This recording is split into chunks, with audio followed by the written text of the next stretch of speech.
चैत्र प्रतिपदा अर्थात चैत्र माह के शुक्ल पक्ष की पहली तिथि। यह हम सभी भारतीयों का नववर्ष है। हजारों वर्ष प्राचीन भारतीय संस्कृति का नववर्ष। हिंदू शास्त्रों के अनुसार यह सृष्टि के आरंभ का दिन भी है, क्योंकि इसी दिन ब्रह्मा जी ने सृष्टि की रचना की थी। संपूर्ण भारत में इस दिन को अलग अलग नाम से जाना जाता है। उदाहरण के तौर पर मराठी समुदाय चैत्र प्रतिपदा को गुड़ी पड़वा के नाम से मानता है, तो सिंधी समुदाय चेटी चंड के नाम से इसे मनाता है। कोंकण क्षेत्र में इसे संवत्सर पड़वों के रूप में मनाया जाता है। कश्मीर में इस नववर्ष को नवरेह कहा जाता है। पारसी समुदाय इसे नवरोज कहता है।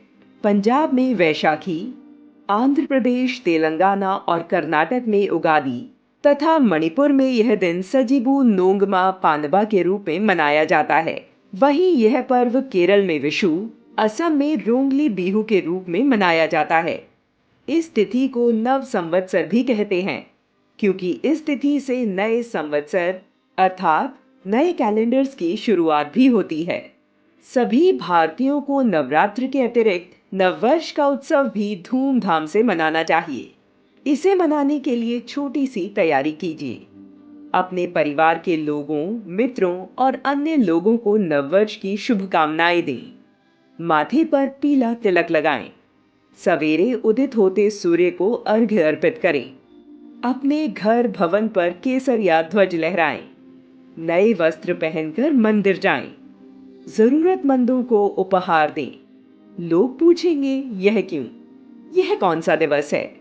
तो आप गर्व से बताएं कि इस दिन ही भगवान ब्रह्मा जी ने सृष्टि का आरंभ किया था। महान गणितज्ञ भास्कराचार्य जी ने इसी दिन से सूर्योदय से सूर्यास्त तक दिन, महीना और वर्ष की गणना करते हुए 5 अंगों वाले पंचांग की रचना की थी। हमारी संस्कृति में इस दिन के महत्व का अनुमान इन बातों से भी लगाया जा सकता है कि इसी दिन मर्यादा पुरुषोत्तम भगवान श्री राम जी का राज्याभिषेक हुआ था। इसी दिन से शक्ति पर्व नवरात्र का प्रारंभ होता है, जिसे हम ग्रीष्म नवरात्र भी कहते हैं। इसी दिन चक्रवर्ती सम्राट युधिष्ठिर का भी राज्याभिषेक हुआ था। उनके नाम से युगाब्द युधिष्ठिर संवत का आरंभ किया गया था। उज्जैनी सम्राट विक्रमादित्य द्वारा विक्रमी संवत का प्रारंभ भी इसी पवित्र तिथि से हुआ था। शालिवाहन शक संवत, जिसे हम भारत सरकार के राष्ट्रीय पंचांग के रूप में भी जानते हैं, का प्रारंभ भी इसी दिन से होता है। इसके साथ ही आर्यों को अपने स्वत्व का बोध कराने के उद्देश्य से महर्षि दयानंद द्वारा आर्य समाज की स्थापना भी इसी तिथि को की गई थी। भारत का प्रमुख सांस्कृतिक पर्व होने के कारण वर्ष प्रतिपदा का उत्सव राष्ट्रीय स्वयंसेवक संघ के 6 प्रमुख उत्सवों में से एक है। इसके साथ ही आपको यह भी जानना चाहिए कि संघ के संस्थापक डॉक्टर केशव बलिराम हेडगेवार जी का जन्म भी चैत्र प्रतिपदा के दिन ही हुआ था। साथ ही सिख परंपरा के द्वितीय गुरु अंगद देव जी का प्राकट्य भी चैत्र प्रतिपदा को हुआ था। चैत्रे मासी जगत ब्रह्मा ससर्ज प्रथमे हिनी।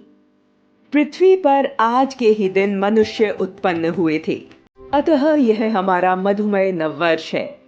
भारतीय काल गणना के अनुसार सृष्टि को प्रारंभ हुए लगभग 1,58,58,85,122 वर्ष बीत चुके हैं। तब से सनातन सृष्टि निरंतर चल रही है। भारतीय काल गणना विश्व में सबसे वैज्ञानिक और तर्कसम्मत है। वासंतिक नवरात्र शक्ति पर्व के रूप में मनाने के साथ ही भारतीय नववर्ष सहित अन्य महापुरुषों से जुड़े इस पावन दिन को एक उत्सव के रूप में मनाना न भूलें। आइए बाल, वृद्ध और युवा सब मिलकर चैत्र प्रतिपदा की पावन बेला को आनंदमय महोत्सव के रूप में मनाएं। सुरभित शीतल मंद मलय हो, नववर्ष शुभ मंगलमय हो।